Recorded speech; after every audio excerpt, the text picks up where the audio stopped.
اعوذ باللہ من الشیطان الرجیم بسم اللہ الرحمن الرحیم صلی اللہ علیہ وآلہ وسلم۔ درود شریف وہ گہرائی ہے جو جتنا اس میں ڈوبے گا اتنا ہی فیض یاب ہوتا جائے گا۔ صلی اللہ علیہ وآلہ وسلم۔ جس طرح درود پاک دعاؤں کو مکمل کرتا ہے اسی طرح درود پاک کی برکتوں سے ادھورے کام بھی مکمل ہو جاتے ہیں۔ جو درود پاک پڑھنا نہیں چھوڑتا انہیں اللہ اور اس کے رسول اللہ صلی اللہ علیہ وآلہ وسلم بھی نہیں چھوڑتے۔ رسول اللہ صلی اللہ علیہ وآلہ وسلم نے ارشاد فرمایا، جسے پسند ہو کہ اللہ سے ملے اور اللہ اس پر راضی ہو تو چاہیے کہ مجھ پر درود زیادہ پڑھا کرے۔ فرمان مصطفیٰ صلی اللہ علیہ وآلہ وسلم، میری امت کی افضل عبادت تلاوت قرآن ہے۔ رسول اللہ صلی اللہ علیہ وآلہ وسلم نے ارشاد فرمایا، تلاوت قرآن کا اہتمام کیا کرو، یہ دنیا میں نور ہے اور آخرت میں ذخیرہ۔ نبی اکرم صلی اللہ علیہ وآلہ وسلم نے فرمایا، تم اللہ کی طرف رجوع کرنے کے لیے قرآن سے بڑھ کر کوئی اور ذریعہ نہیں پا سکتے۔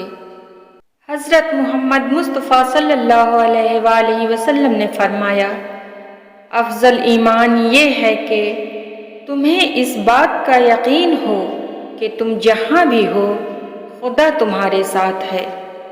رسول اللہ صلی اللہ علیہ وآلہ وسلم نے ارشاد فرمایا، سخت دل آدمی اللہ سے بہت دور رہتا ہے۔ رسول اللہ صلی اللہ علیہ وآلہ وسلم نے ارشاد فرمایا، خیرات کو مت روکو ورنہ تمہارا رزق بھی روک دیا جائے گا۔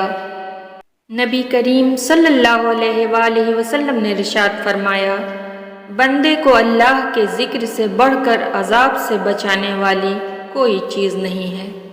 رسول اللہ صلی اللہ علیہ وآلہ وسلم نے ارشاد فرمایا، ہر نیک بات صدقہ ہے۔ رسول اللہ صلی اللہ علیہ وآلہ وسلم نے ارشاد فرمایا، نیکی انسان کی عمر کو بڑھاتی ہے۔ نبی کریم صلی اللہ علیہ وآلہ وسلم نے فرمایا، صدقہ پروردگار کے غصے کو بجھاتا ہے اور بری موت سے بچاتا ہے۔ نبی کریم صلی اللہ علیہ وآلہ وسلم نے فرمایا، ذکر الہی سے بہتر کوئی صدقہ نہیں ہے۔ اللہ جل جلالہ، تو جلال بھی تو جمال بھی، تو ہی حال بھی تو ہی قال بھی، تیری شان کی کروں بات کیا، تو ہی خود ہے اپنا کمال بھی۔ یا اللہ، ہمیں ان لوگوں میں شامل فرما جن پر تو دنیا و آخرت میں رحم اور انعام کرنے والا ہے۔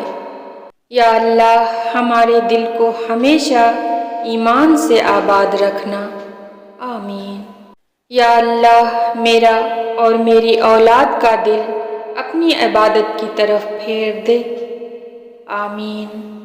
یا اللہ، میری ہر نماز کا ہر سجدہ اپنی بارگاہ میں قبول فرما۔